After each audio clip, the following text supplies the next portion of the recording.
Hello students, welcome to Katan academy. बहुत बहुत स्वागत है इस बोल्ड बूस्टर सीरीज में। आप सभी प्यारे बच्चों का स्वागत है। चलिए स्टार्ट करते हैं आज के इस लाइव सेशन को। जैसा कि आप जानते हैं कि अब स्टार्ट हो चुकी है बोल्ड बूस्टर सीरीज, जिसमें हम क्रैश कोर्स के बारे में डिस्कस करेंगे। इस पूरे लाइव सेशन में हम डिस्कस करेंगे आज बहुत ही इंपॉर्टेंट चैप्टर को लेके। जैसा कि आप जानते हैं 6 PM से क्लास 10 का ये क्रैश कोर्स प्रोग्राम स्टार्ट होता है।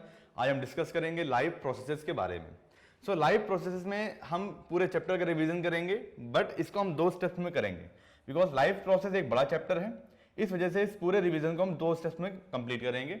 आज ये लाइव प्रोसेस का फर्स्ट हमारा क्रैश कोर्स वीडियो रहेगा, लाइव सेशन रहेगा, क्योंकि जैसा कि आप जानते हैं कि इस सेशन में लाइव प्रोसेस से कुछ भी हटाया नहीं गया है। मींस सिलेबस कंप्लीट रहेगा 2021 सेशन के लिए, जिसमें हम डिस्कस करेंगे लिविंग बीइंग्स के बारे में। लिविंग बीइंग्स क्या होते हैं, बेसिक कॉन्सेप्ट्स ऑफ न्यूट्रिशन के बारे में डिस्कस करेंगे, रिस्पायरेशन के बारे में डिस्कस करेंगे, ट्रांसपोर्ट एंड एक्सक्रीशन के बारे में डिस्कस करेंगे कि प्लांट्स में ट्रांसपोर्ट और एक्सक्रीशन कैसे होता है और एनिमल्स में कैसे ये सारी चीजें होती हैं।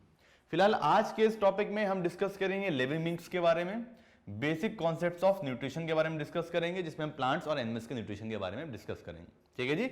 और नेक्स्ट लाइव सेशन में यानी लाइव प्रोसेस 2 के सेशन में हम डिस्कस करेंगे रिस्पायरेशन, ट्रांसपोर्ट एंड एक्सक्रीशन के बारे में। ठीक है जी।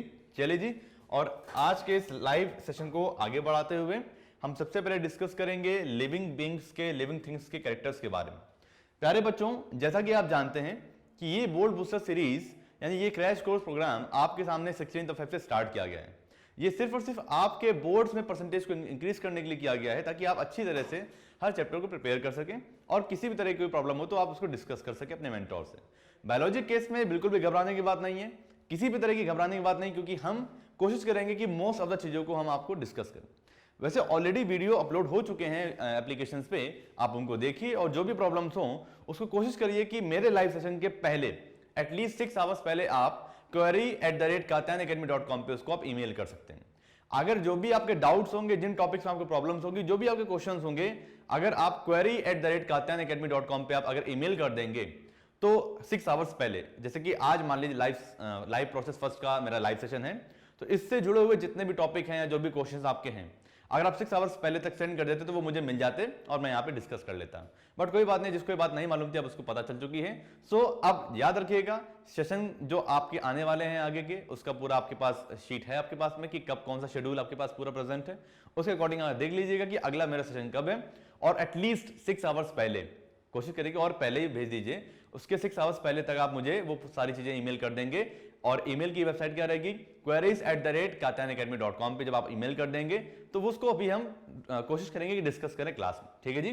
चलिए स्टार्ट करते हैं इस बोर्ड बूस्टर सीरीज के क्रैश कोर्स प्रोग्राम को, जिसमें हम डिस्कस करेंगे लाइव प्रोसेसेस के कुछ इंपॉर्टेंट टॉपिक्स के बारे में। पहली बात तो मैं आपको बताना चाहूंगा कि ये एक बहुत ही तेजी से होने वाला रिवीजन है, इसलिए रिवीजन में हम थोड़ा तेजी से चलेंगे, क्योंकि ऑलरेडी आपकी वीडियो जो रिकॉर्डेड फॉर्म है आपको अवेलेबल हो चुकी होंगी। अब हम तेजी से समझेंगे उन सारी चीजों को, एक तेजी से वो पूरे चैप्टर का ओवरव्यू ले लेंगे यहाँ पे। ठीक है जी। चलिए समझते हैं सबसे पहले कैरेक्टरिस्टिक्स ऑफ लिविंग थिंग्स के बारे में कि लिविंग थिंग्स के क्या क्या कैरेक्टरिस्टिक्स होते हैं। The characteristics of living things are as follows.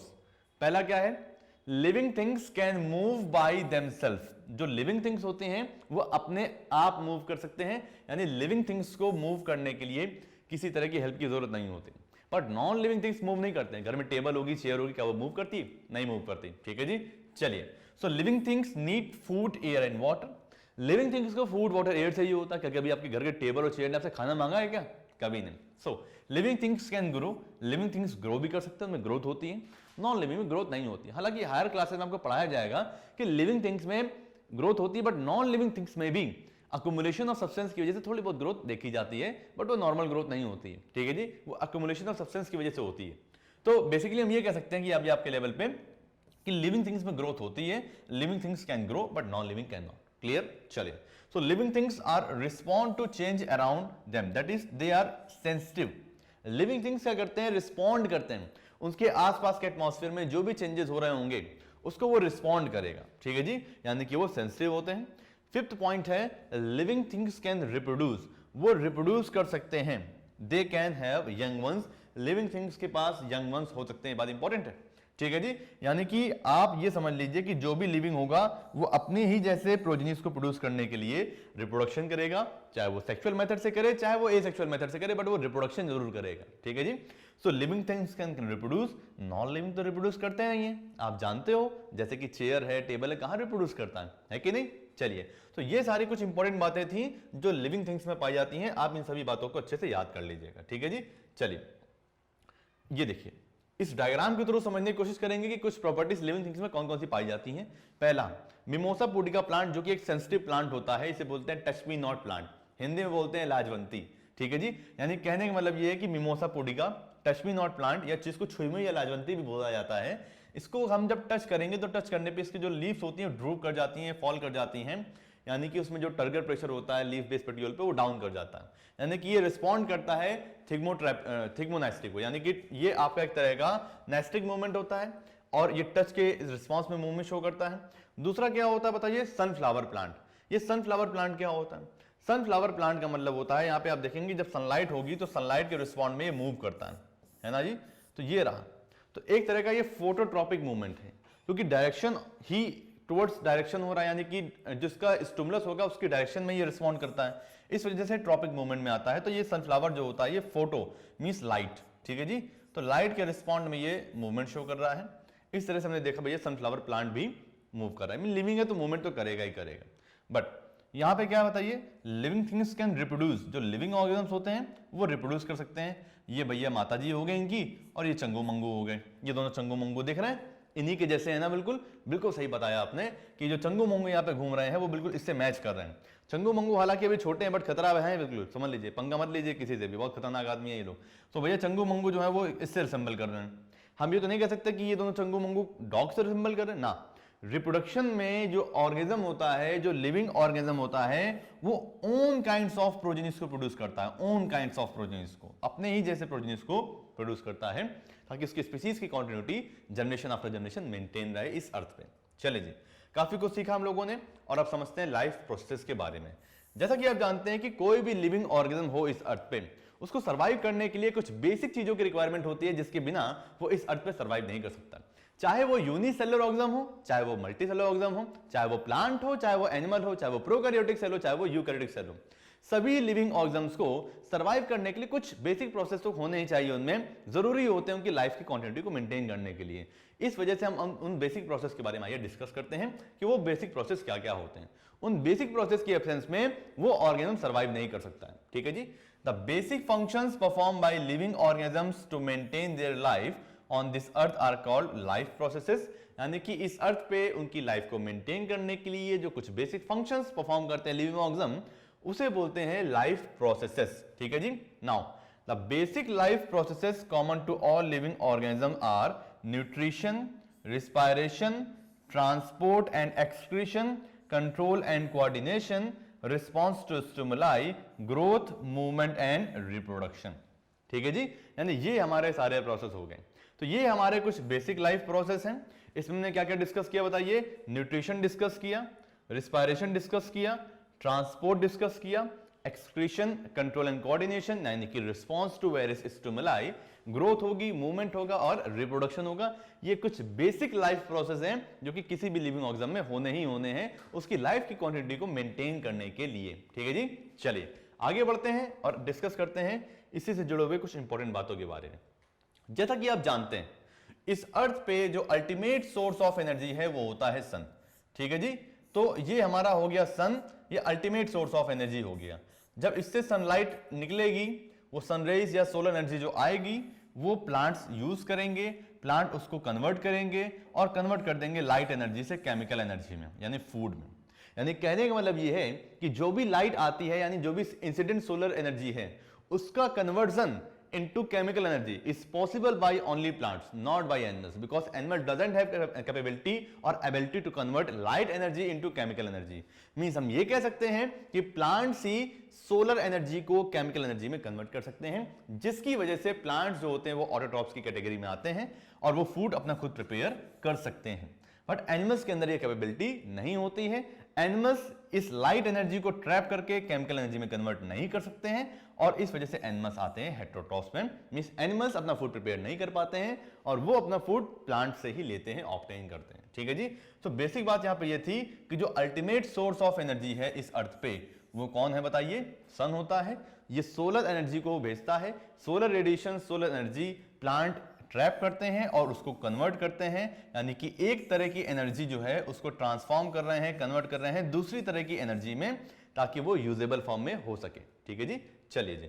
तो अब हम आगे बढ़ेंगे और समझेंगे कुछ बेसिक बातों के बारे में। हमने अभी आपको बताया था कि लाइफ प्रोसेस क्या क्या होते हैं, कुछ बेसिक लाइफ प्रोसेस के बारे में थोड़ा डिटेल में समझते हैं, लाइक रिप्रोडक्शन क्या होता है, एक्सट्रेशन क्या होता है, सर्कुलेशन क्या होता है, इन सारी बातों के बारे में आइए जानने की कोशिश करते हैं।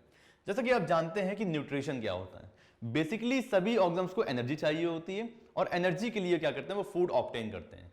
The process of intake and utilisation of food by the organism is called nutrition. यानी न्यूट्रिशन का मतलब क्या होता है? एक ऐसा प्रोसेस जिसके थ्रू कोई भी ऑर्गेनिज्म फूड ऑब्टेन करता है और एनर्जी लेता है, उस प्रोसेस को बोलते हैं न्यूट्रिशन, क्योंकि उसके बिना वो किसी भी तरह से वो कोई काम नहीं कर सकता अगर उसके पास न्यूट्रिशन नहीं होगा, एनर्जी नहीं होगी तो। चले जी, तो ये हो गई हमारी न्यूट्रिशन की बात। हम डिस्कस करेंगे रिस्पायरेशन के बारे में। तो रिस्पायरेशन क्या होता है? जो भी फूड हम लेते हैं उसके ऑक्सीडेशन से जो एनर्जी का जो लिबरेशन होता है उस फूड से, उसे हम बोलते हैं रिस्पायरेशन। ये बात बहुत इंपॉर्टेंट है। The liberation of energy from the food is called respiration. Food के ऑक्सीडेशन से, फूड के ब्रेकडाउन से जो एनर्जी इवॉल्व होती है, एनर्जी जो रिलीज होती है, उसको हम यूज करते हैं और इस प्रोसेस को बोलते हैं रिस्पायरेशन। सिंपली हम ये कह सकते हैं कि फूड का ऑक्सीडेशन ही रिस्पायरेशन कहलाता है। ठीक है जी, चलिए अब हम बात करेंगे ट्रांसपोर्ट के बारे में। जो भी डाइजेस्टेड फूड है, जो भी इसेंशियल कंपोनेंट्स हमारी बॉडी में, जो हमारी बॉडी के लिए रिक्वायर्ड होते हैं, हो सकता है कि यहाँ पे किसी एलिमेंट की जरूरत हो बट यहाँ पे वो ना हो, कहीं और प्रेजेंट हो, तो उसका ट्रांसपोर्ट बहुत जरूरी कि वो वहां से यहाँ पर आ सके। यानी कि transport of elements, transport of nutrient बहुत जरूरी है। तो आइए जानते हैं the process of moving of digested food and other materials to various part of the body is called transport. इस ट्रांसपोर्ट का मेन काम करता है हमारा सर्कुलेटरी सिस्टम। ये सर्कुलेटरी सिस्टम जो होता है ये ब्लड के थ्रू क्या होता है, ब्लड वेसल्स के थ्रू जो ब्लड फ्लो करता है उसमें ही डिसॉल्व आपके जो मिनरल्स होते हैं, जो आपका वाटर होता है, जो आपके शुगर होते हैं यानी न्यूट्रिएंट्स होते हैं, वो सारी चीजें various part of the bodies में पहुंच जाती हैं by the process known as transport. Clear? Now अब बात करेंगे हम लोग एक्सक्रीशन के बारे में। तो what is excretion? The removal of waste material from the body is called excretion. यानी कि वेस्ट मटेरियल का जो रिमूवल होता है बॉडी से, इसे हम लोग बोलते हैं एक्सक्रीशन। ये बात याद रखिएगा। So what is excretion? The removal of waste material from the body, it is called excretion. ये बात बहुत इंपॉर्टेंट है, इसको याद रखिएगा। ठीक है जी, चलिए। आप जानते हैं कि हमारी बॉडी में हम कुछ भी खाएंगे तो बहुत सारी मेटाबॉलिक रिएक्शन चल रही होती हैं, कैटाबॉलिक और एनाबॉलिक रिएक्शन चल रही होती हैं। बहुत सारे बच्चों को मेटाबॉलिज्म में थोड़ी प्रॉब्लम रहती है। मेटाबॉलिक रिएक्शंस में पढ़ेंगे कैटाबॉलिक और एनाबॉलिक रिएक्शंस के बारे में। कैटाबॉलिक रिएक्शंस को ब्रेकिंग रिएक्शंस बोलते हैं और एनाबॉलिक रिएक्शंस को फॉर्मिंग रिएक्शन बोलते हैं। कैटाबॉलिक रिएक्शंस में जो बड़े मॉलिक्यूल्स होते हैं वो ब्रेक करके छोटे छोटे मॉलिक्यूल्स में कन्वर्ट हो जाते हैं। याद करिए, मैंने आपको एग्जांपल दिया था प्रीवियस सेशंस में बूंदी के लड्डू का। बूंदी के लड्डू को ब्रेक करेंगे तो वहां पे कैटाबॉलिक रिएक्शन हो रही है, क्योंकि बड़े बूंदी के लड्डू से छोटे छोटी बूंदी के मॉलिक्यूल बन रहे हैं। बट इसका अपोजिट कर दीजिए, छोटे छोटे बूंदी के मॉलिक्यूल से अगर आप एक लड्डू बना देंगे तो वहां पे एनाबॉलिक रिएक्शन हो जाएगी, क्योंकि वहां पे छोटे छोटे मॉलिक्यूल से एक बड़ा मॉलिक्यूल बन रहा है। क्लियर है? सो मैंने आपको याद करिए, जब फोटोसिंथेसिस और रेस्पिरेशन में डिफरेंस समझाया था तब मैंने आपको बताया था कि रेस्पिरेशन एक कैटाबॉलिक रिएक्शन होती है, जबकि फोटोसिंथेसिस एक एनाबॉलिक रिएक्शन होती है। ठीक है जी, चलिए। सो मैंने आपको बताया कि जब मेटाबॉलिज्म होगा सेल्स के अंदर तो कुछ वेस्ट भी बनता है और वेस्ट को बॉडी से जो रिमूवल का जो प्रोसेस होता है उसे बोलते हैं एक्सक्रीशन। ठीक है जी, चलिए। सो वो बात हो गई एक्सक्रीशन की। अब बात करते हैं न्यूट्रिशन के बारे में कि एक्चुअली में ये न्यूट्रिशन होता क्या है। न्यूट्रिशन एक्चुअली में होता क्या है? सो न्यूट्रिशन का सिंपल सा मतलब है कि एक ऐसा प्रोसेस जिसके थ्रू कोई भी लिविंग ऑर्गेनिज्म न्यूट्रिएंट्स को ऑब्टेन करता है, न्यूट्रिएंट्स के थ्रू वो एनर्जी को ऑब्टेन करता है, इस पूरे प्रोसेस को बोलते हैं न्यूट्रिशन। ठीक है जी, और इस पूरे नरिशमेंट के प्रोसेस के थ्रू वो एनर्जी ऑब्टेन कर सकता है। और जैसा कि आप जानते हैं कि जो सिंपलेस्ट फूड होता है उसे बोलते हैं ग्लूकोज। गर्मियों में हम लोग वाटर में ग्लूकोज को डिसॉल्व करके पी लेते हैं, ग्लूकॉन डी के नाम से फेमस है ग्लूकोज। सो सिंपलेस्ट फूड क्या होता है बताइए? Glucose. Instant source of energy होता है, डायरेक्टली ब्लड में डिसॉल्व हो जाता है, डायरेक्टली एब्जॉर्ब हो जाता है ये, और तुरंत इससे हमें एनर्जी मिल जाती है। Instant source of energy glucose होता है। Carbohydrates are the most common food for getting energy. जो कार्बोहाइड्रेट्स होते हैं ये आपके मोस्ट कॉमन सोर्स होते हैं एनर्जी को लेने के लिए। सीधी सी बात है बेटा, जो कार्बोहाइड्रेट्स होंगे कहीं ना कहीं उनसे ही ब्रेक डाउन होकर ग्लूकोज बनता है। Fats and proteins are also food. जो फैट्स और प्रोटीन्स होते हैं ये भी आपके एक तरह के फूड सोर्सेज ही होते हैं। The term nutrition comes from the word nutrient. ये जो टर्म न्यूट्रिशन आया है ये न्यूट्रिएंट टर्म से आया हुआ है। न्यूट्रिएंट ऑर्गेनिक भी हो सकते हैं और इनऑर्गेनिक भी हो सकते हैं। सो हम ये कह सकते हैं कि भैया जो न्यूट्रिएंट्स होते हैं दीज कैन बी ऑर्गेनिक और may be inorganic substance which an organism obtain, है ना, from its surrounding and uses it as a source of energy.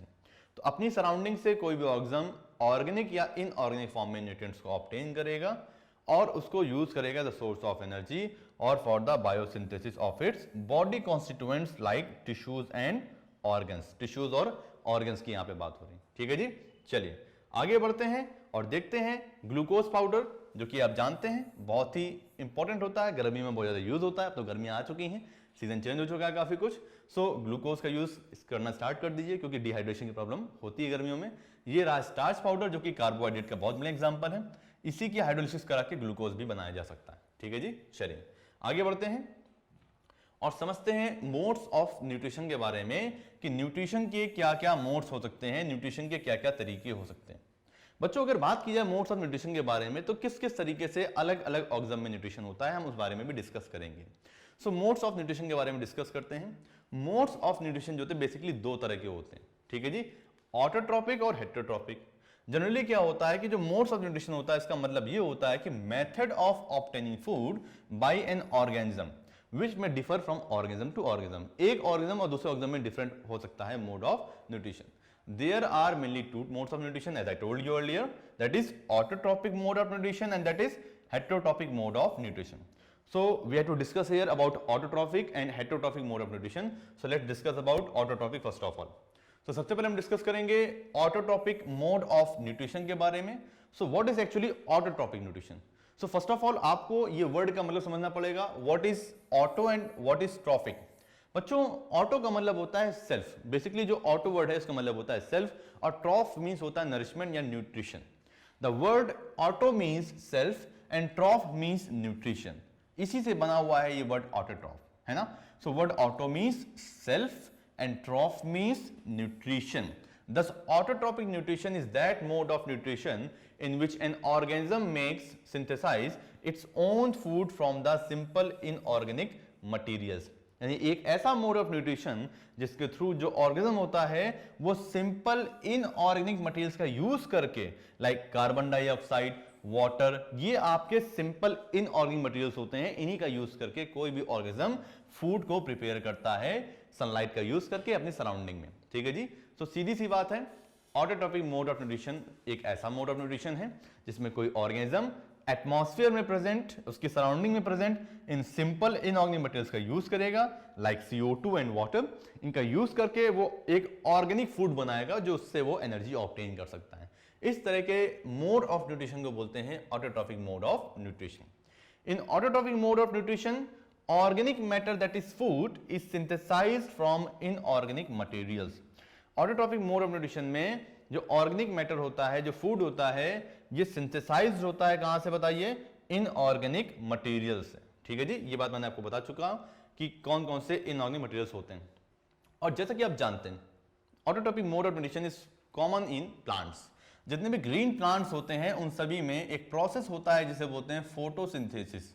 Photosynthesis के प्रोसेस के थ्रू जितने भी ग्रीन प्लांट्स होते हैं ये सभी ग्रीन प्लांट्स फोटोसिंथेसिस के थ्रू फूड को प्रिपेयर करते हैं। अब बात यह आती है कि भैया फोटोसिंथेसिस होता कैसे है? नाम में ही सब कुछ छुपा हुआ है। फोटो मींस होता है लाइट और सिंथेसिस मींस होता है टू प्रोड्यूस, यानी लाइट की हेल्प से जब फूड का प्रोडक्शन होता है इन द प्रेजेंस ऑफ या in with the help of inorganic substances like CO2 carbon dioxide and water, this is water, clear. So atmosphere से मिल जाता है कार्बन डाइऑक्साइड, सॉइल में होता है यहाँ पे वाटर, लीफ में प्रेजेंट होता है यहाँ पे क्लोरोफिल और साथ में सनलाइट मिल जाती है। इन चारों के प्रेजेंस में क्या होता है, शुगर्स के फॉर्म में फूड बन जाता है, ग्लूकोज के फॉर्म में, और ऑक्सीजन जो होती है द बाय प्रोडक्ट लिबरेट हो जाती है और बहुत यूजफुल होती है हमारे लिए रिस्पायरेशन में, हम इसको यूज कर लेते हैं, ठीक है जी। तो हम ये कह सकते हैं कि फोटोसिंथेसिस के प्रोसेस के थ्रू प्लांट्स अपना फूड भी बनाते हैं, साथ में फूड तो बना ही रहे हैं, साथ में एटमॉस्फेयर को प्यूरिफाई भी कर रहे हैं, क्योंकि एटमॉस्फेयर से CO2 को ये यूज कर रहे हैं। ठीक है जी। अब बात यहां पे आती है कि भैया CO2 ये लेते कैसे हैं, आइए इसके बारे में आगे जानकारी लेते हैं। इस रिएक्शन को देखिए, फोटोसिंथेसिस की ये इक्वेशन है, ये सब कुछ आपको बता देगी, क्योंकि ये बच्चों आप जानते हैं ये क्विक रिवीजन है, तो इसमें हम बहुत ज़्यादा डिटेल में नहीं जा सकते हैं। कोशिश करते हैं कि छोटी छोटी बातों को जल्दी समझाएं और मेन बातों पर फोकस करते हुए हम आगे बढ़ें। ठीक है जी। कुछ आप पहले वीडियोस को देख लीजिए जो ऑलरेडी एप्लीकेशंस पे अपलोड हो चुकी हैं। उन वीडियोस को देखने के बाद आपको अगर लगे कि रिक्वायरमेंट है तो ज़रूर आप इन चीज़ों को समझिए और देखिए किस तरह से हम शॉर्ट में किस तरह से तेज़ी से रिवाइज कर सकते हैं बहुत सारे टॉपिक्स को कम समय में, क्योंकि ये एक रिवीजन सेशन है। इस रिवीजन सेशन में हम बहुत तेजी से उन सभी बातों को डिस्कस करेंगे। चलिए जी, सो फोटोसिंथेसिस इक्वेशन के बारे में डिस्कस करते हैं। और हाँ, अगर किसी तरह का कोई प्रॉब्लम आपको होता है किसी टॉपिक को समझने में, तो आपको मैंने तरीका बता दिया है कि आप कात्यायन एकेडमी वेबसाइट पे जाएंगे, यानी कि query@kaatyanacademy.com पे जाएंगे, वहां पे ईमेल कर दीजिएगा उस प्रॉब्लम को, और अगर आप 6 आवर्स पहले तक कर देंगे तो आपके वो क्वेरीज को हम उस सेशन में डिस्कस कर लेंगे उस डे में। ठीक है जी। चलिए, बट 6 आवर्स पहले तक आपको वो भेजना होगा, ये बात याद रखिएगा। सो फोटोसिंथेसिस इक्वेशन की बात कर रहे हैं यहाँ पे। कार्बन डाइऑक्साइड होती है, एटमॉस्फेयर से मिल जाती है, वाटर सॉइल से मिल जाता है, और फोटोसिंथेसिस के प्रोसेस के through in the presence of sunlight and in the presence of chlorophyll this process takes place and finally the formation of glucose molecule takes place and oxygen is liberated as a by product. Clear. So इसको balance कर लेंगे। सो यहाँ पे 6 molecules of CO2 use होते हैं, 6 molecules of water use होते हैं इन the presence of sunlight and chlorophyll, and finally formation of 1 molecule of glucose takes place and 6 molecules of O2 liberated as a byproduct in atmosphere. Clear? So हम ये कह सकते हैं finally कि कुछ बच्चे ये कहते हैं सर यहाँ पे 6s2O है, किसी बुक में तो 12s2O होता है। कोई दिक्कत नहीं है, यहाँ पे 6s2O है, यहाँ पे कोई वाटर नहीं आया। अगर आप यहाँ पे 12s2O यूज करोगे तो यहाँ पे 6 एडिशनल वाटर का यूज कर लीजिए, ये 6 एडिशनल वाटर यहाँ पे हो जाएगा। ठीक है जी, तो बैलेंस हो जाएगी रिएक्शन। क्लियर। तो अगर 12s2O यूज करेंगे तो यहाँ पे 6s2O अलग से ऐड करना पड़ेगा। अगर आप 6s2O यूज करेंगे तो यहाँ पे इसकी जरूरत नहीं है, क्योंकि 6 और 6 यहाँ से कैंसिल हो जाएगा। चलिए जी, तो इस तरह से हमने इस इक्वेशन को समझा। बहुत ही इंपॉर्टेंट इक्वेशन है ये, बोर्ड के पॉइंट ऑफ व्यू से वेरी मोस्ट इंपॉर्टेंट इक्वेशन है ये। इस इक्वेशन को जरूर याद कर लीजिएगा, वेरी मोस्ट इंपॉर्टेंट। चलिए, सो अब हम डिस्कस करेंगे इस डायग्राम के थ्रू किस तरह से प्लांट्स की लीफ का स्ट्रक्चर होता है और वो किस तरह से फोटोसिंथेसिस को प्रोसीड करती हैं। इस डायग्राम को देखिए बच्चों, साफ साफ इस डायग्राम में मुझे दिख रहा है कि ये लीफ का स्ट्रक्चर यहाँ पे बना हुआ है। यहाँ पे साफ साफ क्लियर है कि भैया लीफ में यहाँ पे एक वैक्सी कोटिंग है क्यूटिकल की, और यहाँ पे साफ साफ क्लियर है कि भैया ये जो वैक्सी कोटिंग होती है इसका काम क्या होता है। ये वैक्सी कोटिंग का साफ काम क्या होता है कि ये वाटर इंपरवियस होती है। खास बात ये होती है कि ये वाटर को ट्रांसपिरेट होने से रोकने का काम करती है, यानी कि हम ये कह सकते हैं कि एक तरह से एंटी ट्रांसपेरेंट का काम करती है ये वैक्सी क्यूटिकल। क्लियर। और यहाँ पे आप देखेंगे तो नीचे आपको यहाँ पे पेलिसेड मीजोफिल सेल्स देखेंगे, जो कि लंबी लंबी मीजोफिल सेल्स होती हैं। इन्हीं मीजोफिल सेल्स में पाए जाते हैं यहाँ पे क्लोरोप्लास्ट नाम के सेल ऑर्गेनल, जो कि मैं आपको भी दिखाऊंगा भी कि जो क्लोरोप्लास्ट नाम के सेल ऑर्गेनल्स होते हैं इन्हीं के अंदर होती है फोटोसिंथेसिस, क्योंकि यही लाइट को ट्रैप करते हैं। तो ये रही हमारी मीजोफिल सेल्स, और इन मीजोफिल सेल्स के अंदर यहाँ पे क्लोरोप्लास्ट प्रेजेंट होंगे और उसके अंदर होगी फोटोसिंथेसिस। यहाँ पे देखेंगे तो यहाँ पे आपको ये स्पॉन्जी लेयर मिलेगी, ये भी मीजोफिल सेल्स ही हैं बट ये स्पॉन्जी है। ठीक है। और बीच में यहाँ पे आपको मिलेगा एयर स्पेस। पेलिसेड लेयर्स के बीच में कोई गैप नहीं मिलेगा, बट आपको यहाँ पे स्पॉन्जी मीजोफिल सेल्स के बीच में अच्छा खासा एयर स्पेस देखने को मिल जाता है। ये रहे यहाँ पे इस लीफ के वेस्कुलर बंडल, जो कि आप साफ साफ यहाँ पे देख सकते हैं। बहुत डिटेल में जाने की आवश्यकता नहीं, क्योंकि आपके लेवल पे इतना है नहीं। ये लोअर एपिडर्मिस हो गई। यहाँ पे लोअर एपिडर्मिस में देखेंगे तो आपको यहाँ पे स्टोमा मिल जाएगा। स्टोमा मींस ओपनिंग, स्टोमेटा की जो ओपनिंग होती है उसे बोलते हैं स्टोमा। और यहाँ पे मिल जाएंगी गार्ड सेल्स, जो कि स्टोमा को सराउंड कर रही होंगी। तो आप इस डायग्राम में प्रॉपर्ली देख सकते हैं कि यहाँ पे ये गार्ड सेल होगी और एक ये गार्ड सेल हो गई, जो कि सराउंड कर रही है किसको, बताइए, इस गार्ड सेल को। ठीक है। ये guard cell I mean stomata को सराउंड कर रहा है। ठीक है। तो इस तरह से मैंने आपको बताया वैक्सीक्यूटिकल के बारे में। अपर एपिडर्मिस के जस्ट बिलो होती है यहाँ पे पेलिसेड लेयर, उसके बाद आएगी स्पॉन्जी लेयर, और दोनों में ही प्रेजेंट होते हैं ये क्लोरोप्लास्ट, और फाइनली यहाँ पे एयर स्पेसेस, लोअर एपिडर्मिस में स्टोमा, और गार्ड सेल्स के बारे में भी डिस्कस कर ली। ठीक है जी। चलिए, तो अब हम आगे बढ़ते हैं। लीफ की एनाटॉमी के बाद हम बात करेंगे स्ट्रक्चर ऑफ क्लोरोप्लास्ट के बारे में। ये स्ट्रक्चर आपने क्लास 9th में भी पढ़ा होगा। ये जो क्लोरोप्लास्ट का स्ट्रक्चर होता है ये एक तरह से आपका ओवल स्ट्रक्चर होता है। ये देखिए यहाँ पे ये double membrane bound well develop एक सेल ऑर्गेनल होता है जो कि प्लांट सेल्स में पाया जाता है, एनिमल सेल्स में नहीं पाया जाता। तो प्लांट सेल्स में ये क्लोरोप्लास्ट पाया जाता है। आउटर मेम्ब्रेन जो होती है क्लोरोप्लास्ट की अगर उसकी बात की जाए तो यहाँ पे साफ साफ दिख रही है। उसके जस्ट बिलो यहाँ पे इनर मेम्ब्रेन होती है, this one is the inner membrane of the chloroplast. ये जो स्पेस दिख रहा है इसे बोलते हैं stroma, this is called the stroma. और यहाँ पे जो सिक्कों का ये जो ढेर दिख रहा है इसे बोलते हैं thylakoid, this is called thylakoid. इसे क्या बोलते हैं? थैलेकॉइड बोलते हैं। और यहाँ पे जो अंदर कैविटी है इसे बोलते हैं ल्यूमेन, ठीक है जी। यहाँ पे थैलेकॉइड के अंदर ल्यूमेन दिख रही है आपको, और इस पूरे स्ट्रैक्स यहाँ पे जो दिख रहे हैं उसे बोलते हैं ग्रेना, ठीक है जी। एक कॉइन लाइक स्ट्रक्चर को बोलते हैं थैलेकॉइड, बट इसके पूरे स्टैक को बोलते हैं ग्रेनम। ये बात बहुत इंपॉर्टेंट है, बच्चों को बहुत ज्यादा कंफ्यूजन रहती है, तो इसको जरूर क्लियर कर लीजिएगा कि भैया अगर यहाँ पे मैंने एक स्टैक ले लिया, आई मीन एक ये कॉइन लाइक स्ट्रक्चर यहाँ पे ले लिया, तो this one is called thylakoid, clear. But अगर if you take this whole stack then this is known as granum, तो ये ग्रेनम कहलाएगा। ये बात बहुत इंपॉर्टेंट है, ठीक है जी। और हम ये कह सकते हैं कि ये जो ग्रेनम होता है वो थैलेकॉइड से मिलकर ही बना हुआ होता है, ठीक है। चलो भैया आगे बढ़ते हैं और समझते हैं अब हम लोग इस डायग्राम के थ्रू कि how plants obtain water. Plant water को कैसे ऑब्टेन करते हैं, क्योंकि आप जानते हैं प्लांट जो होता है, रूटेड प्लांट जो होता है, उसकी रूट का डायग्राम है यहाँ पे इस तरह से। किस तरह से यहाँ से रूट्स के थ्रू वाटर मिनरल्स जो होते हैं वो एब्जॉर्ब होते हैं सॉइल पार्टिकल के बीच से, जो पर्कुलेटिंग वाटर होता है वो यहाँ पे अवेलेबल हो जाता है। ये रहा हमारा रूट हेयर जो कि यूनिसेलर होता है जनरली। और यहाँ पे देखिए यहाँ पे ये सेल्स दिख रही हैं, यहाँ पे सेल्स के अंदर न्यूक्लियस है, वैक्यूल भी अच्छा खासा एरिया कवर कर रहा है यहाँ पे, और सेलुलोज की बनी हुई यहाँ पे सेल वॉल आपको दिख जाएगी। इस ऑयल पार्टिकल के बीच में जो अवेलेबल वाटर होता है वो ये यूटिलाइज कर लेता है, एब्जॉर्ब कर लेता है। चलिए जी आगे बढ़ते हैं। अब हम समझते हैं एग्जांपल्स ऑफ ऑटोट्रॉप्स के बारे में कि क्या क्या एग्जांपल्स होते हैं ऑटोट्रॉफिक ऑर्गेनिजम्स के। तो बेटा cyanobacteria, photosynthetic protist, plants, algae और कीमोसिंथेटिक बैक्टीरिया, ये सभी एग्जांपल होते हैं आपके ऑटोट्रॉप्स के, जिसमें सबसे ज्यादा इंपॉर्टेंट क्या है, ये कीमोसिंथेटिक बैक्टीरिया, जहां पे आपको प्रॉब्लम हो सकती है। एक्चुअली में ये जो कीमोसिंथेटिक बैक्टीरिया होता है ये वहां पे आपका autotrophic mode of nutrition show करेगा जहां पे लाइट अवेलेबल नहीं होगी, यानी कि जहां पे लाइट सोर्स नहीं होगा वहां पे कीमोसिंथेटिक बैक्टीरिया पाया जाएगा, जो केमिकल्स का यूज करके अपना फूड प्रिपेयर करेगा। That is why it is known as autotrophic, clear. So ये कीमोसिंथेटिक बैक्टीरिया हो गया क्योंकि केमिकल्स का यूज कर रहा है यहाँ पे ये। फिर साइनोबैक्टीरिया जिसे ब्लू ग्रीन एल्गी भी बोलते हैं, that is also called BGA, blue green algae, cyanobacteria, clear. Now photosynthetic protist होते हैं लाइक यूग्लिना। नाउ प्लांट्स तो आप जानते हैं ग्रीन प्लांट्स होते हैं, ऑटोट्रॉप्स होते हैं। एल्गी होती है, एल्गी तो ग्रीन कलर का प्लांट है ना, थैलोफाइट्स में आती है, तो ये बात आप याद कर लीजिएगा। These are the examples of autotrophs. चलिए इसी के साथ हम आगे बढ़ेंगे और अब डिस्कस करेंगे हेटेरोट्रॉपिक मोड ऑफ न्यूट्रिशन के बारे में कि ये हेटेरोट्रॉपिक मोड ऑफ न्यूट्रिशन क्या होता है। जैसा कि आपको मालूम है कि हेटेरोट्रॉपिक मोड ऑफ न्यूट्रिशन क्या होता है। हेटेरोट्रॉपिक का मतलब होता है जो एक ऐसा मोड ऑफ न्यूट्रिशन जिसमें जो ऑर्गेनिज्म होता है वो दूसरों से, अदर्स से, दूसरों से नरिशमेंट लेगा, न्यूट्रिशन लेगा, खुद से नरिशमेंट या खुद से न्यूट्रिशन प्रिपेयर नहीं कर पाएगा।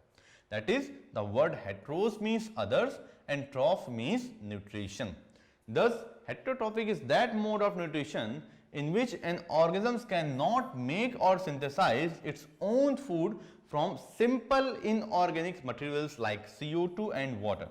यानी कि जो ऑर्गेनिज्म होगा वो सिंपल इनऑर्गेनिक मटेरियल्स का यूज करके, जैसे कि CO2 और वाटर का यूज करके अपना फूड प्रिपेयर नहीं कर पाएगा and depends on other organisms for its food, और वो दूसरे ऑर्गेनिज्म्स पे फूड के ऊपर डिपेंड होगा।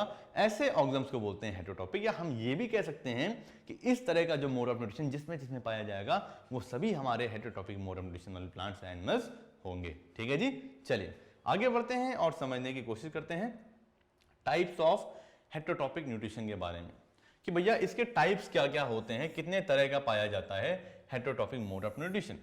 क्योंकि बेसिकली देखा जाए तो जो हेटेरोट्रॉपिक मोड ऑफ न्यूट्रिशन होता है वो एनिमल्स में होता है, और एनिमल्स में काफी वैरायटी पाई जाती है प्लांट्स के कंपेयर में।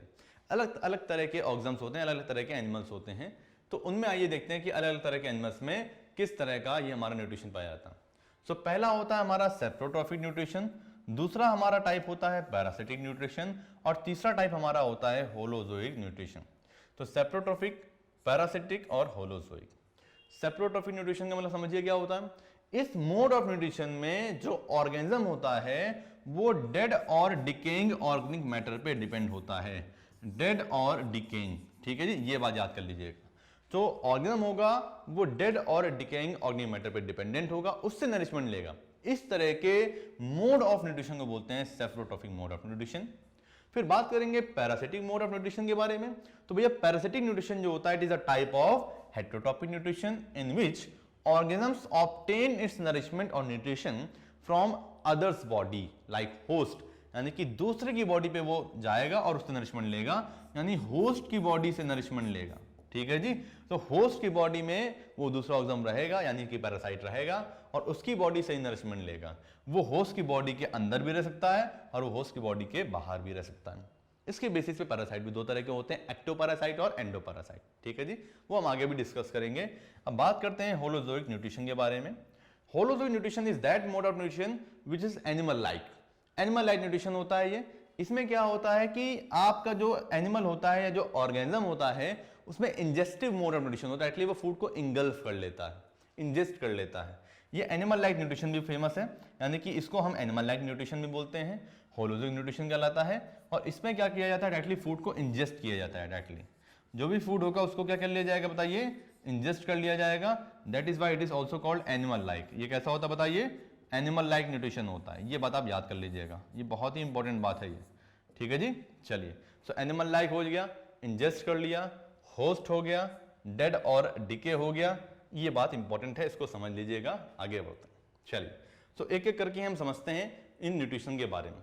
जैसा कि मैं आपको पहले ही बता चुका हूं कि भैया सेप्रोट्रोफिक न्यूट्रिशन में जो भी ऑर्गेनिज्म होगा वो डेड और डिकेइंग ऑर्गेनिक मैटर से अपना नरिशमेंट लेगा, डेड और डिकेइंग ऑर्गेनिक मैटर से। और सबसे बढ़िया एग्जांपल होता है ब्रेड मोल्ड, है ना जी, राइजोपस म्यूकर वगैरह होते हैं। और हमारा होता है, हमारा यहाँ पे ब्रेड मोल्ड में आपका राइजोपस आ जाएगा, साथ में मशरूम आ जाएगा। ठीक है जी। तो मशरूम भी देखिए डेड वुडन पीस पे यहाँ पे ग्रो कर रहा है और धीरे धीरे इससे नरिशमेंट ले रहा है।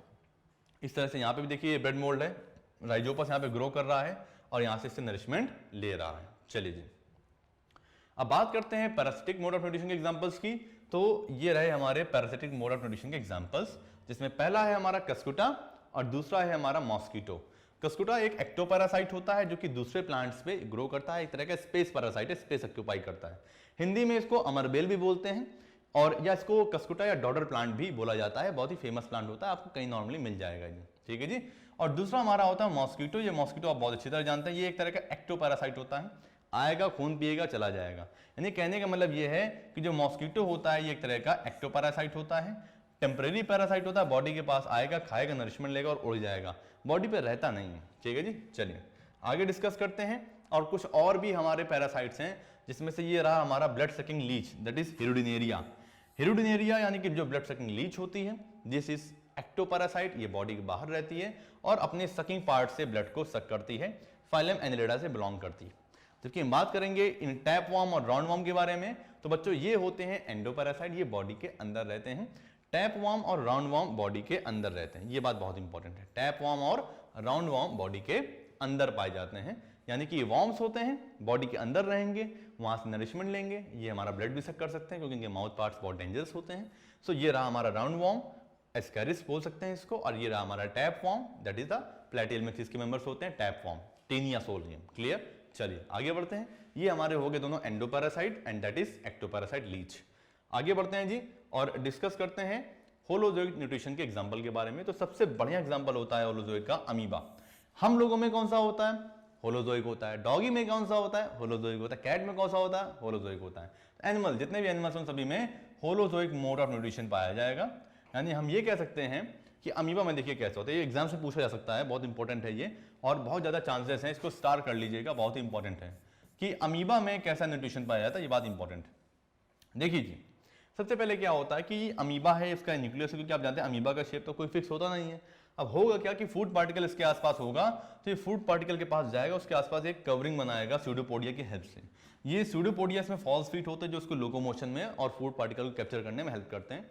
ये फॉस्फेट इस फूड पार्टिकल को कवर कर लेंगे और फाइनली क्या होगा, इसके आसपास एक फूड वैक्यूल बन जाएगी और फूड वैक्यूल के थ्रू ये पार्टिकल फूड अमीबा के अंदर चला जाएगा। और now this food vacuole goes inside this the cell and finally ये फूड पार्टिकल डाइजेस्टेड हो जाएगा और फाइनली ये इजिस्टेड भी हो जाएगा। जब ये डाइजेस्ट हो चुका होगा, जो वेस्ट होगा वो निकल जाएगा बॉडी से, सिंपल डिफ्यूजन के प्रोसेस से। सो इस तरह से हमने डिस्कस किया न्यूट्रिशन के बारे में। आइए, क्योंकि प्लांट्स की बात हो रही है तो कुछ एक्सपेरिमेंट के बारे में डिस्कस कर लेते हैं भैया प्लांट्स में। ये रहे हमारे experiments to show that the sunlight is necessary for the process of photosynthesis.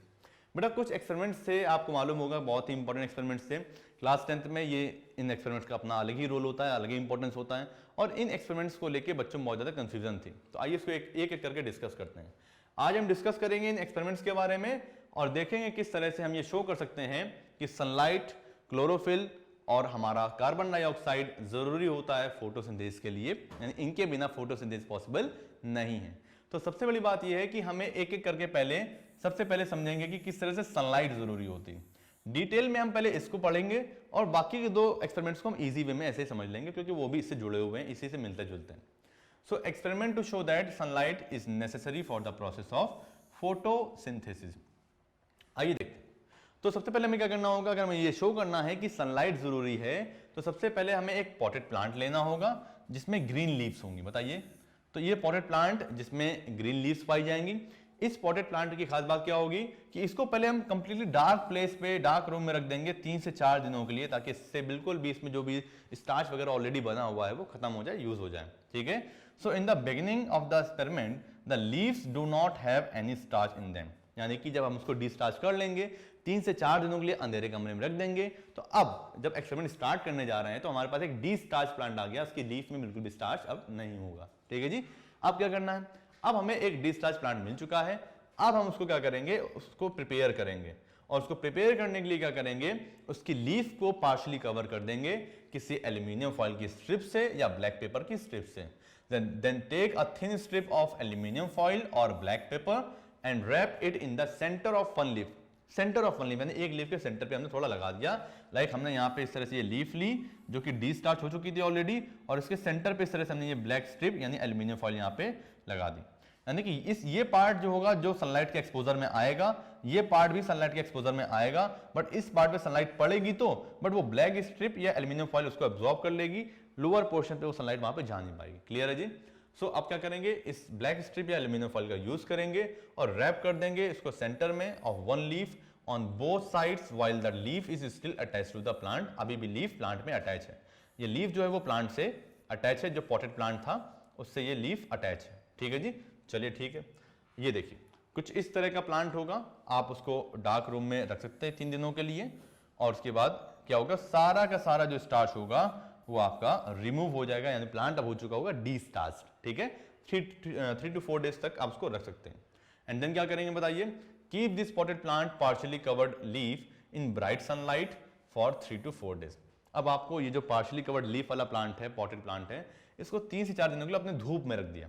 अंधेरे कमरे में तो पहले रखा था, अब धूप में रख देंगे। ठीक है, ताकि प्रॉपर्ली इसमें फोटोसिंथेसिस हो सके। ठीक है। Plug the partially covered leaf from the plant and remove it's aluminium foil.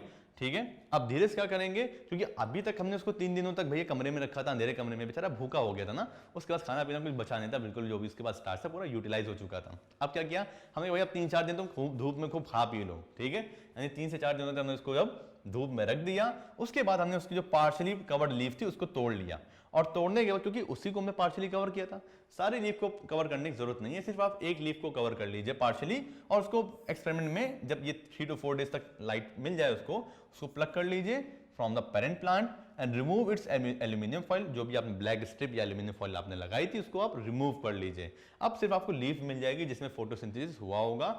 Immerse this leaf in the boiling water for a few minutes. अब इस लीफ को बॉइलिंग वाटर में डाल दीजिए ताकि थोड़ी सी जो सेल्स हैं वो लूज हो सकें, जो सेल वॉल है थोड़ी सी लूज हो सके बॉइलिंग वाटर में डालने से। But before testing for starch chlorophyll has to be removed from the leaf. अगर हम चाहते हैं प्रॉपर स्टार्च का कलरेशन आए, प्रॉपर ब्लैक कलर आए, तो उसके टेस्ट के लिए हमें सबसे पहले लीफ से इस क्लोरोफिल को हटाना पड़ेगा, क्योंकि ये प्रॉब्लम क्रिएट करेगा। तो इसके लिए हम इसको एल्यूमिनियम अल्कोहल में बॉईल करेंगे। ठीक है जी। आइए देखते हैं आगे क्या करना है। अब हम क्या करेंगे, put this plugged leaf in a beaker containing some alcohol. अब हम इस लीफ को क्या करेंगे बताइए, एक ऐसे बीकर में रखेंगे जिसमें कुछ ना कुछ अल्कोहल हो, थोड़ा बहुत अल्कोहल हो। So put the plugged leaf in a beaker containing some amount of alcohol and place the beaker containing alcohol and leaf in a water bath। यानी कि सबसे पहले हम क्या करेंगे, इस लीफ को हमने इस टेस्ट ट्यूब में डाल दिया। इस टेस्ट ट्यूब में अल्कोहल था, क्या था बताइए, अल्कोहल था। तो हमने यहाँ पे ये लीफ यहाँ पे ऐड कर दी। चलिए भैया हमने यहाँ पे एक लीफ छोटी सी ये ड्रॉ कर दी, ये रही हमारी लीफ, हमने इसको अल्कोहल में डाल दिया। ये अल्कोहल को डायरेक्टली हम बॉयल नहीं कर सकते, अल्कोहल का बॉइलिंग पॉइंट वाटर के बॉइलिंग पॉइंट से काफी कम होता है, ये जल्दी बॉयल हो जाएगा, डायरेक्टली बॉयल करने पे फायर कैच कर लेगा। इसलिए क्या करेंगे हम, डायरेक्टली अल्कोहल को बॉयल ना करके अब इस अल्कोहल वाले बीकर को हम कहां रखेंगे बताइए, एक वाटर कंटेनिंग बीकर में रखेंगे। ये रहा हमारा दूसरा बीकर जिसमें यहाँ पे वाटर भरा हुआ था, दिस वन इज वाटर, ठीक है। वाटर का बॉइलिंग पॉइंट हाई होता है, इसलिए इसके बॉयल होने के पहले ये अल्कोहल बॉयल करने पड़ेगा। अब यहाँ पे हमने फ्लेम लगा दिया, बर्नर लगा दिया, अब ये बॉयल कर दिया हमने इसको। अब धीरे धीरे क्या होगा, अल्कोहल में बॉयल करने की वजह से जो क्लोरोफिल था वो रिमूव हो जाएगा, क्लोरोफिल को हम रिमूव कर सकते हैं, ठीक है जी। चलिए ये देखिए सेम डायग्राम है, बुनसन फ्रेम की प्रेजेंस में इस लीफ को सबसे पहले वाटर में बॉयल किया, वाटर में बॉयल करने के बाद हमने इसको मिथाइलेटेड स्पिरिट या अल्कोहल में रखा, और उसके बाद फिर हमने क्या किया बताइए, इसको वहां पे बॉयल किया इनडायरेक्टली वाटर में रखने के बाद। इस टेस्ट ट्यूब में हमने पहले अल्कोहल लिया और यहाँ पे हमने दूसरे बीकर में वाटर, तो फर्स्ट बीकर में अल्कोहल और सेकंड बीकर में वाटर। फिर डायरेक्टली हमने क्या किया, इसको वाटर से वॉश कर लिया, अल्कोहल में बॉयल करने के बाद वाटर से वॉश कर लिया, जो क्लोरोफिल था उसको हमने हटा दिया, एंड फाइनली हमें यहाँ पे एक ये मतलब ऐसी लीफ मिल जाएगी जिसमें क्लोरोफिल नहीं होगा। क्लोरोफिल रिमूव करने के बाद ये हमें इस तरह की कलरलेस लीफ मिल जाएगी। अब क्या होगा बताइए, अब हमने इस लीफ को फिर से अल्कोहल में बॉयल किया जब तक सारा का सारा ग्रीन पिगमेंट क्लोरोफिल वहां से हट नहीं गया। Clear, remove the colourless leaf from the alcohol. अब हमें कलरलेस लीफ मिल चुकी है, अब हमने इसको अल्कोहल से हटा लिया और उसको वापस से हमने थोरोली हॉट वाटर से बात कर लिया या वाटर में फिर से बॉयल कर लिया, ताकि अगर थोड़ा बहुत भी बगर बचा होगा क्लोरोफिल तो वो भी हट जाए, and soften its and remove the any chlorophyll which may be sticking to it. बचा हुआ जो क्लोरोफिल वो हट जाएगा और थोड़ा बहुत जो लूज स्टिफनिंग थी वो भी सॉफ्ट हो जाएगी। Now place the colourless leaf in the petri dish. अब हम क्या करेंगे, इस कलरलेस लीफ को अब हम पेट्री डिश में रखेंगे, and drop of iodine solution over the decolourised leaf. यानी कि आप जानते हैं कि जब हम इस डीकलराइज्ड लीफ में आयोडीन सॉल्यूशन पुट करेंगे तो आयोडीन की प्रेजेंस में जहां जहां पे भी स्टार्च होगा वो area black and blue colour में कन्वर्ट हो जाएगा। So leaf with the help of a dropper, और ड्रॉपर की हेल्प से हम क्या करेंगे, 2-3 ड्रॉप उस रीजन पे पूरी लीफ में आयोडीन सॉल्यूशन डालेंगे और ऑब्जर्व करेंगे चेंजेस इन कलर को कि भैया लीफ में किस किस जगह पे कलर चेंज हो रहा है। हम जानते हैं कि लीफ के मिडिल पोर्शन में, है ना, लीफ के मिडिल पोर्शन में हमने क्या किया था, ये स्ट्रिप लगाई हुई थी। इस स्ट्रिप की वजह से हम जानते हैं कि अगर आयोडीन यहाँ पे डालेंगे तो यहाँ पे ब्लू और ब्लैक कलर नहीं आएगा। क्यों? क्योंकि यहाँ पे किसी वजह से लाइट पड़ नहीं पाई थी, लाइट ना पड़ पाने की वजह से फोटोसिंथेसिस हो नहीं पाई होगी, और हो नहीं पाई इसका मतलब ये कि लाइट बहुत जरूरी है फोटोसिंथेसिस के लिए, क्योंकि इसी रीजन पे ब्लैक एंड ब्लू कलर नहीं हुआ था, बट यहाँ पे ब्लू एंड ब्लैक कलर आ चुका था क्योंकि यहाँ पे फोटोसिंथेसिस हो गई थी। ठीक है जी, चलिए जी, कोई बात नहीं। ये देखिए सेम एक्सपेरिमेंट, बिल्कुल स्टार्च फ्री लीफ लिया, उसके बाद हमने ब्लैक पेपर लगा दिया, फोटोसिंथेसिस करा ली, उसके बाद हमने अल्कोहल में बॉईल करके क्लोरोफिल को हटा दिया, वाटर में भी बॉईल किया ताकि जो बचा हुआ आपका क्लोरोफिल है वो भी हट जाए। फिर हमने आयोडीन सोल्यूशन का यूज किया तो पता चला भैया इतना पार्ट जो था वो हमारा ग्रीन रहा और बाकी का जो पार्ट था वो ब्लैक एंड ब्लू कलर हो गया। यानी कि ये ब्लू ब्लैक कलर वाला पोर्शन जो है वो ये शो कर रहा है कि यहाँ पे स्टार्च बना है, क्योंकि आयोडीन की प्रेजेंस में starch black and blue colour हो जाता है और आयोडीन ऐड करने पे ये ब्लैक एंड ब्लू हो चुका है। मींस यहाँ पे स्टार्च है, यहाँ भी स्टार्च है और स्टार्च बना है, मींस फोटोसिंथेसिस हुई है। मींस यहाँ भी फोटोसिंथेसिस हुई है और यहाँ पे भी हुई है। यहाँ पे स्टार्च नहीं है, मींस यहाँ पे फोटोसिंथेसिस नहीं हुई है, मींस यहाँ पे सनलाइट नहीं पड़ी थी इसी वजह से। बाकी सारे रॉ मटेरियल तो दिए थे, क्लोरोफिल था, वाटर था, CO2 थी, बट सनलाइट नहीं थी। तो सनलाइट की एब्सेंस में यहाँ पे फोटोसिंथेसिस नहीं हुई, यहाँ पे स्टार्च नहीं बना। ये प्रूव करता है कि सनलाइट बहुत जरूरी होती है फोटोसिंथेसिस के लिए। ठीक है जी, चलिए आगे बढ़ते हैं और समझते हैं the middle part of leaf. वही सारी बातें कंक्लूजन को डिस्कस करना, क्योंकि आपको तो एक्सपेरिमेंट समझ में आ चुका होगा अब तक। तो बस एक बार रीड कर लेते हैं कि जो मिडिल पार्ट था लीफ का वो कवर्ड था एक एल्यूमिनियम फॉइल से, जो कि ब्लू ब्लैक कन्वर्ट नहीं हुआ आयोडीन सोल्यूशन को ऐड करने पे। ये शो करता है कि किसी भी तरह का स्टार्च वहां पे प्रेजेंट नहीं होगा इस middle part of the leaf में। अब जो अनकवर्ड पार्ट लीफ का था उसकी बात करें जाए तो जो हमारा अनकवर्ड पार्ट था लीफ का, जो कि बोथ साइड प्रेजेंट था ऑफ द एल्यूमिनियम फॉइल, यानी मिडिल पार्ट के बोथ साइड प्रेजेंट था अनकवर्ड पोर्शन। जब हमने उसको आयोडीन सोल्यूशन ऐड उसमें किया, जब लाइट उसमें पड़ी तो उसमें फोटोसिंथेसिस हुई थी, इस वजह से आयोडीन सोल्यूशन ऐड करने पे वो ब्लू ब्लैक कलर में कन्वर्ट हो गया। On adding iodine solution it converts, it turns blue and black, because वहां पे लाइट पड़ी तो फोटोसिंथेसिस हुई, मींस वहां पे स्टार्च बना, इस वजह से वो ब्लू ब्लैक हो गया। बट बीच वाले पोर्शन में ऐसा हुआ नहीं, क्योंकि वहां पे ब्लैक स्ट्रिप लगी हुई थी। So since the part of leaf which was covered and hidden from the sunlight does not contain starch, यानी कि जिस पार्ट में लीफ के हमने एल्यूमिनियम फॉइल लगा दी थी उस पार्ट में फोटोसिंथेसिस नहीं हो पाई क्योंकि वहां पे लाइट नहीं पड़ पाई, इस वजह से वहां पे कोई स्टार्च नहीं बन पाया, इस वजह से वो ब्लू ब्लैक कन्वर्ट पोर्शन नहीं हो पाया। But the part of leaf which was expose to sunlight contains starch, therefore we conclude that sunlight is necessary for the photosynthesis to make food like starch. हम ये कह सकते हैं कि जो सनलाइट होती है वो जरूरी होती है फोटोसिंथेसिस के लिए, ताकि उसमें स्टार्च जैसा फूड बन सके। ठीक है जी, चलिए इस ऑब्जर्वेशन से, इस पूरे एक्सपेरिमेंट से हमें एक तरह के दो कंक्लूजन मिले, है ना, 2 कंक्लूजन्स मिले। पहला क्या मिला कि भैया सनलाइट बहुत जरूरी होती है फोटोसिंथेसिस के लिए, सनलाइट नेसेसरी होती है for the process of photosynthesis. दूसरा कंक्लूजन क्या था, leaves make starch as a food by the process of photosynthesis, यानी जो लीव्स होती हैं वो फोटोसिंथेसिस के प्रोसेस से स्टार्च को प्रिपेयर करती हैं एज अ फूड। ठीक है जी, चलिए अब इस तरह से अब हम डिस्कस करेंगे experiment to show that chlorophyll is necessary for the process of photosynthesis. Second experiment, इस एक्सपेरिमेंट में हम शो करेंगे कि किस तरह से जो क्लोरोफिल होता है ये जरूरी होता है फोटोसिंथेसिस के लिए। सीधी सी बात है, हम किसी वेरीगेटेड लीफ का यूज कर लें, क्योंकि जब सनलाइट की इंपॉर्टेंस को शो करना था, अगर किसी भी चीज की इंपॉर्टेंस शो करनी है तो उसको वहां से गायब कर दो, पता चल जाएगा उसके गायब होने पे उसकी क्या वैल्यू है कि नहीं। बिल्कुल वैसे यहाँ पे है कि जब सनलाइट की इंपॉर्टेंस शो करनी थी तो सनलाइट को वहां से हटा दिया बीच वाले पोर्शन से, सनलाइट का यूज नहीं होने दिया बीच वाले, क्योंकि एल्यूमिनियम फॉइल लगा दी थी। ऐसे जब क्लोरोफिल का इंपॉर्टेंस शो करना है तो क्लोरोफिल को गायब कर दो। तो इसके लिए क्या करोगे भैया, एक वेरीगेटेड लीफ का यूज करो, ऐसी लीफ यूज करो जो कि पार्शियली ग्रीन हो, और जहां पे क्लोरोफिल नहीं होगा वो ग्रीन पोर्शन नहीं होगा, तो वहां पे स्टार्च भी नहीं बनेगा। इस तरह से हम पता लगा सकते हैं। सो आइए देखते हैं, सेम बिल्कुल वैसा ही है। We take a potted plant like pothos money plant whose leaves are partially green and partially white. Variegated leaf ऐसी लीफ को बोलते हैं। ऐसी लीफ को क्या बोलेंगे, वेरीगेटेड लीफ बोलेंगे, जिसकी लीफ पार्शियली ग्रीन होगी और पार्शियली व्हाइट होगी। अभी जो ग्रीन पार्ट होगा लीफ का, इसमें क्लोरोफिल होगा, but the white part of the leaf does not have any chlorophyll. White part में क्लोरोफिल होगा ही नहीं। ये सारी बातें मैं आपको ऑलरेडी बता चुका हूं। चलिए ये देखिए, ये रहा वेरीगेटेड लीफ वाला एक plant, pothos plant. Money plant आप जानते हैं घरों में बहुत ज्यादा कॉमनली इसका यूज होता है। लोग सोचते हैं घर में पैसा आ जाएगा, है ना, पैसा दिमाग से आता है, मनी प्लांट से नहीं आता है, इसलिए पढ़ाई में दिमाग लगाओ। तो भैया देखो यहाँ पे, ये रहा हमारा मनी प्लांट। इसको यहाँ पे आप देख सकते हैं कि किस तरह से ये पार्शियली ग्रीन और पार्शियली व्हाइट है। चलिए अच्छी तरह से देखिए इस लीफ को भी, ये भी एक तरह की वेरीगेटेड लीफ है। इस वेरीगेटेड लीफ को आप देखेंगे तो पता चलेगा कि आउटर पोर्शन यहाँ पे देखिए व्हाइट है, ये व्हाइट एरिया है जहाँ पे किसी तरह का कोई क्लोरोफिल प्रेजेंट नहीं है, जबकि ये ग्रीन एरिया सेंटर पार्ट में यहाँ पे आपको दिख रहा है जिसमें क्लोरोफिल आपका यहाँ पे प्रेजेंट है। ठीक है जी, चलिए आगे देखते हैं। ये देखिए इस वेरीगेटेड लीफ में क्या करेंगे, सेम बिल्कुल वही प्रोसेस करेंगे। इस वेरीगेटेड लीफ को पहले कुछ समय के लिए डिस्चार्ज करेंगे, 3 से 4 दिन तक अंधेरे कमरे में रखेंगे। उसके बाद फिर इसको क्या करेंगे, सनलाइट के एक्सपोजर में ले आएंगे। अब इसमें फोटोसिंथेसिस होगी, तो जिस जिस जगह पे क्लोरोफिल प्रेजेंट है उस जगह पे तो फूड बनेगा, लेकिन जिस जिस जगह पे क्लोरोफिल नहीं है उस जगह पे फूड नहीं बनेगा। हम कैसे पता लगाएं, कुछ नहीं, वाटर में बॉईल करो, फिर अल्कोहल में बॉईल करो, उसके बाद क्लोरोफिल रिमूव कर दोगे, उसके बाद आयोडीन सोल्यूशन को ऐड करोगे, और जब आयोडीन सोल्यूशन को ऐड करोगे तो जहां जहां पे स्टार्च होगा वो एरिया ब्लैक एंड ब्लू हो जाएगा, और जहां जहां पे स्टार्च नहीं होगा वो एरिया आपका कलरलेस रहेगा। इससे पता चल जाएगा कि कहां पे स्टार्च आपका नहीं बना है। क्यों नहीं बना है, क्योंकि भैया इस एरिया में तो क्लोरोफिल था ही नहीं, इसलिए इस एरिया में तो फूड यहाँ पे बना ही नहीं।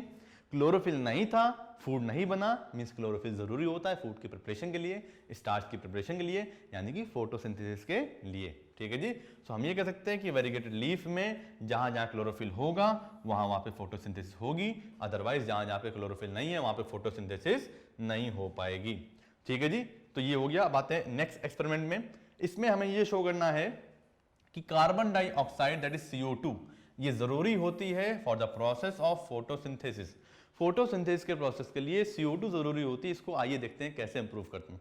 सेम कॉन्सेप्ट है, मैंने आपको बताया, आप वही कॉन्सेप्ट लगाइए कि भैया हमें यहाँ पे क्या करना है, जिसका भी इंपॉर्टेंस शो करना है उसको गायब कर दो सीधे। ठीक है, आइए देखते हैं। यानी कि इस एक्सपेरिमेंट में जिसमें हमको CO2 कार्बन डाइऑक्साइड का इंपॉर्टेंस शो करना है तो हम CO2 को ही गायब कर देंगे, बाकी रॉ मटेरियल्स को रखेंगे। आइए देखते हैं कैसे होता है। चलिए सेम प्रोसेस है, इसमें क्या करेंगे, थोड़ा सा जो अपरेटस अरेंजमेंट होता है थोड़ा डिफिकल्ट होता है, बहुत ही सावधानी से करना होता है इस एक्सपेरिमेंट को।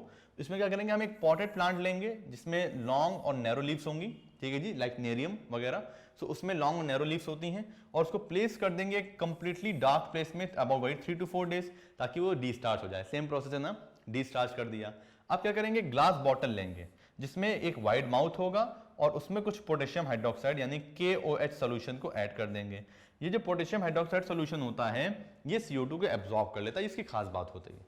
तो हमने एक बॉटल लिया और उस बॉटल में हमने KOH सोल्यूशन को ऐड कर लिया, ठीक है जी। और आइए इस नोट पॉइंट के थ्रू समझते हैं कॉन्सेप्ट को, जो कि बहुत ही ज्यादा इंपॉर्टेंट है, पूछा भी जाता है वाइवा वगैरह में, कि जो पोटेशियम हाइड्रोक्साइड होता है, KOH सोल्यूशन होता है, इसका काम क्या होता है? ये क्या करता है? ये एब्जॉर्ब कर लेता है कार्बन डाइऑक्साइड गैस को from the air present in the glass bottle so that no carbon dioxide is left in the air inside the glass bottle.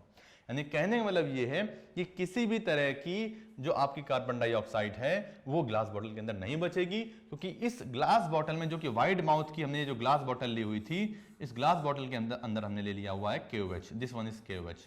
ये KOH अंदर जितनी भी CO2 थी उस पूरी CO2 को एब्जॉर्ब कर लेगा, ठीक है जी।